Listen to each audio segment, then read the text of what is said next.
네, 오늘 이스라엘은 요단강 앞에 서 있습니다. 그들이 요단을 건너 들어가게 될 이 가나안은 천국이 아닙니다. 그 요단강을 건너가도 여전히 죄와의 싸움이 있습니다. 이 마귀의 유혹이 기다리고 있고요. 이 가나안 7족속이 이 전쟁을 준비하고 있습니다. 우리도 마찬가지죠. 우리가 이 마귀의 소나기에서 죽음의 강을 건너 하나님의 품으로 왔지만 여전히 우리 삶에는 치열한 영적 전쟁이 남아 있습니다. 이 전쟁의 상대는 결코 호락호락한 존재가 아닙니다. 이 세상의 헤게모니를 쥐고 흔드는 강한 자입니다. 에베소서 6장 12절의 말씀에 그들의 정체가 기록이 되어 있는데요. 제가 쉬운 말 번역으로 읽어드리겠습니다. 우리가 싸워야 할 적들은 살과 피를 가진 인간이 아닙니다. 우리의 적들은 이 어둠의 세상을 지배하는 통치자들과 권력자들, 그리고 하늘에 있는 악한 영들입니다. 이처럼 이들과의 이 전쟁은 결코 만만한 싸움이 아닙니다. 때로 칼에 찔리고 죽음의 위협 가운데 처하게 될 것입니다. 그럼에도 우리는 담대할 수 있습니다. 이 전쟁의 결말이 승리로 정해져 있기 때문이죠. 저들이 아무리 강해 보여도 우리와 함께 하시는 분이 저들보다 언제나 강합니다. 이 영적 전쟁은 이길 수도 질 수도 있는 이 확률 게임이 아닙니다. 이미 이긴 전쟁입니다. 오늘 여호수아는 이 진리를 믿었습니다. 그래서 싸워보기도 전에, 가나안을 밟아보기도 전에 승리를 선포하는 것이죠. 과연 그런지 오늘 본문 이 10절의 말씀인데요. 여호수아의 선포를 함께 읽어보겠습니다. 시작. 또 말하되 살아계신 하나님이 너희 가운데에 계시사 가나안 족속과 헷 족속과 히위 족속과 브리스 족속과 기르가스 족속과 아모리 족속과 여보리 족속을 너희 앞에서 반드시 쫓아내실 줄을 이것으로써 너희가 알리라. 사랑하는 여러분, 기뻐하시기 바랍니다. 이미 이겼답니다. 사실 우리 앞에 닥친 이 모든 영적 전쟁은 폰만 잡고 있어도 이기는 싸움입니다.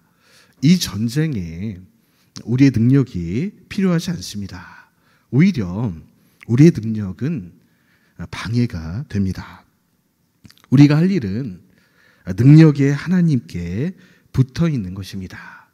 이 하나님의 편에 서 있으면 되는 것이죠. 그때 하나님께서 친히 말을 타시고 칼을 빼시고 원수 마귀의 목을 치실 것입니다. 우리는 그 원수들 앞에서 보란듯이 잔치하며 전쟁의 왕이신 하나님을 노래하게 될 것입니다. 시편 23편에는요, 주를 향한 다윗의 신앙 고백이 나옵니다. 특별히 5절에 보면 아주 재미있는 표현이 나옵니다. 주께서 원수들이 보는 앞에서 보란듯이 이 승리의 이 잔치를 열어주시겠다는 고백입니다. 앞에 화면에 있는데요. 우리 한번 시편 23편 5절의 말씀을 쉬운 말 번역으로 같이 한번 읽어보겠습니다. 시작.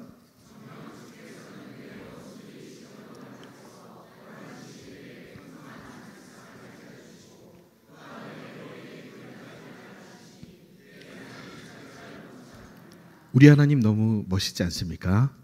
주께서 승리를 주시되 마귀 몰래 조용히 주시는 것이 아닙니다.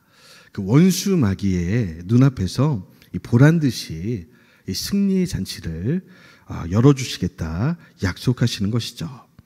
다윗이 이 승리를 위해 기여한 것은 주님을 찬양하고 예배하는 일, 딱 한 가지였습니다. 다윗은 원수 마귀가 가장 싫어하고 두려워하는 것이 무엇인지 알았습니다. 그것은 우리의 찬양 소리입니다. 그분의 승리를 이 믿음으로 바라보며 미리 승리의 노래를 부르는 것이죠. 그래서 이 다윗은 왕이 되자마자 이 바알레 유다에 있던 이 언약궤를 다윗성으로 가져옵니다. 언약궤는 언제나 하나님의 임재를 강조하죠. 그리고 상징합니다. 문제는 사울이 그 중요한 하나님의 임재의 언약궤를 시골 한 구석에 방치하고 있었던 것입니다. 이에 다윗은 이 사울 시대 완전히 사라져 버린 이 하나님의 임재와 이 주를 향한 이 찬송을 회복하리라 다짐을 합니다. 이 다윗 왕국 국정 운영의 제1순위 과제가 된 것이죠. 이를 위해서요, 이 다윗은 4,000명의 레위인들을 불러 모읍니다. 그리고 그들을 24개의 찬양대로 조직합니다.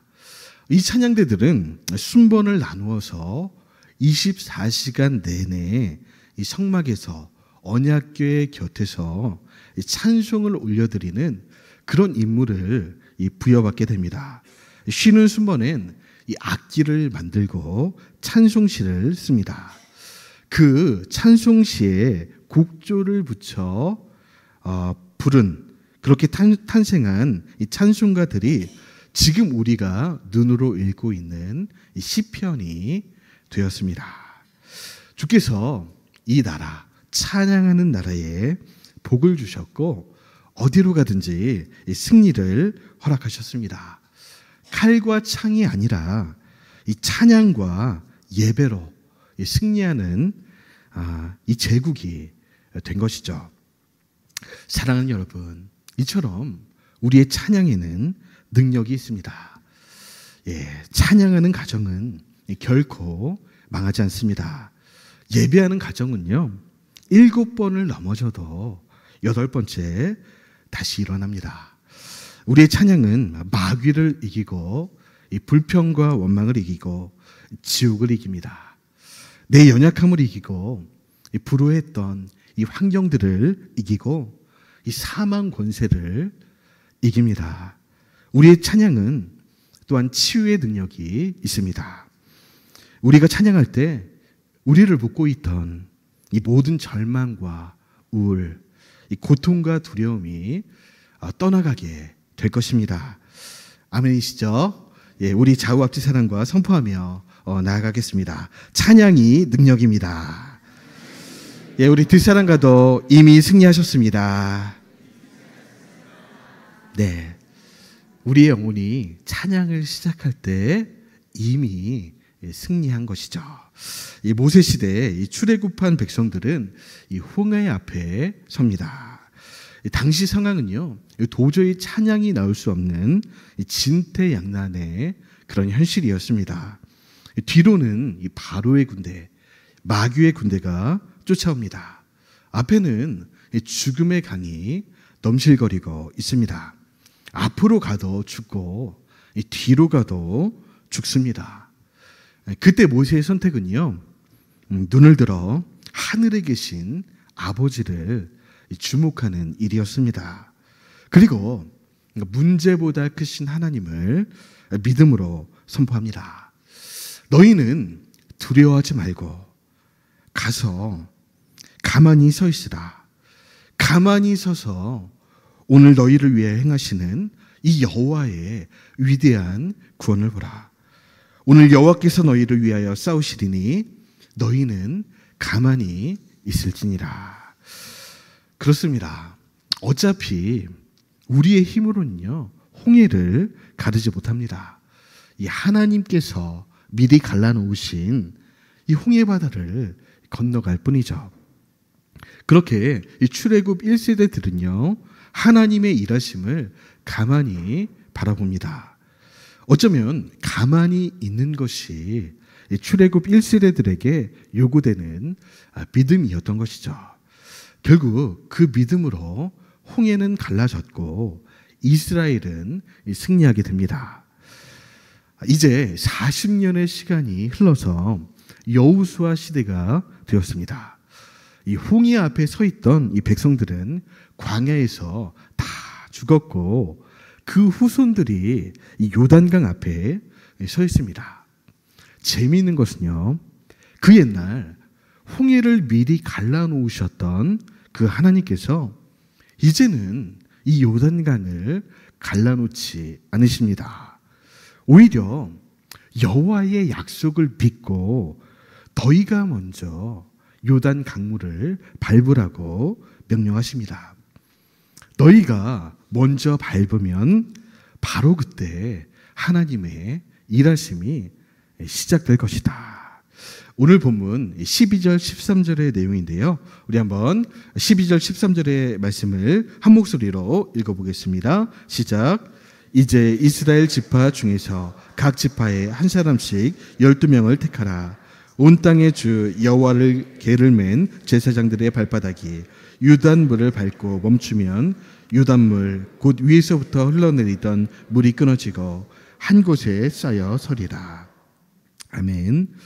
우리가 이 초신자 때나 이 믿음이 연약할 때는 하나님께서 친히 이유식을 먹여주십니다. 입만 잘 벌리고 앉아있으면 되는 것이죠. 이것이 홍해 앞에 섰던 이 출애굽 1세대들에게 요구되던 그런 믿음의 수준이었습니다. 그러나 중학생이 된 이 아이에게 이유식을 먹여주는 이 부모는 없습니다. 숟가락을 쥐어주고 스스로 먹게 하는 것이죠. 오늘 요단강 앞에 선 이 백성들에게 하나님께서 요구하시는 믿음이 바로 이러한 믿음입니다. 그들은요, 이 광야 40년 동안 이 주님과 교제하며 그분의 능력과 살아계심을 두 눈으로 목격한 세대입니다. 하나님은 지금 이들에게 갈라진 길을, 갈라놓으신 길을 걷는 믿음이 아니라 먼저 밟으면 갈라지게 되는 그런 믿음을 요구하고 계십니다. 이 믿음은요, 눈에 보이는 것을 따라가는 믿음이 아닙니다. 눈에 보이지 않아도, 손에 잡히지 않아도 따라가는 믿음입니다. 없는 것을 있는 것으로 부르시는 분, 죽어도 살게 하시는 분, 우리의 상식을 초월하여 살아계신 이 전능자를 따라가는 그런 믿음인 것이죠. 이 장성한 믿음이고 성숙한 믿음이며 온전한 믿음입니다. 이 믿음의 이 소유 여부는 나이와 무관합니다. 어린 이도 이 믿음을 충분히 가질 수 있고요. 임종 직전에 노인에게도 이 믿음은 유효합니다. 이 믿음은요, 이 성별과도 무관합니다. 예수님을 가장 감동시켰던 이 믿음의 사람은 이 향유를 부어드린 한 약한 여인, 이 마리아였습니다. 이 믿음은요, 건강의 여부와도 무관합니다. 나아만이 건강할 때 했던 모든 사역, 모든 일보다 한센병이 걸린 후에 행한 사역이 하나님께는 훨씬 크고 중요한 사역이었습니다. 이 믿음은요, 신앙의 연수와도 무관합니다. 하나님은요, 오늘 믿어서 오늘 순종하는 사람이 30년을 믿어도 이 순종이 없는, 이 믿음이 없는 신자보다 훨씬 더 귀합니다. 그렇습니다. 이 믿음의 세계는요, 먼저 된 자가 나중이 되고 나중된 자라도 얼마든지 먼저 될 수 있는 그런 완전히 공평한 세계입니다. 이 믿음은요, 모든 그리스도인들에게 동일하게 요구되는 믿음입니다. 꼭 기억하시기 바랍니다. 이러한 종류의 이 믿음이 없이는 우리가 1000년을 산다 해도 하나님을 기쁘시게 할 수 없습니다. 우리 마지막으로 히브리서 11장 6절의 말씀을 읽어보겠는데요. 이 말씀이 바로 이러한 의미입니다. 우리 말씀 다 같이 한 목소리로 읽어보겠습니다. 시작. 하나님을 기쁘시게 하지 못하나니 하나님께 나아가는 자는 반드시 그가 계신 것과 또한 그가 자기를 찾는 자들에게 상 주시는 이심을 믿어야 할지니라. 아멘. 네, 말씀을 정리하겠습니다. 혹시 우리 중에 이런 믿음의 결단을 주저하고 계신 그런 분이 계십니까? 요단 강물을 먼저 밟으라고, 먼저 밟으면 열어주겠다고 그렇게 계속 사인을 주고 계심에도 순종을 뒤로 미루고 계신 분이 계십니까? 혹은 내 믿음이 너무 작아서 하나님이 먼저 갈라주시기만을 기다리고 계신 분이 계십니까? 오늘 우리의 귀에 말씀하시는 이 하나님의 음성을 들으시기 바랍니다. 믿음으로 먼저 밟으라. 먼저 밟으면 갈라지게 될 것이다.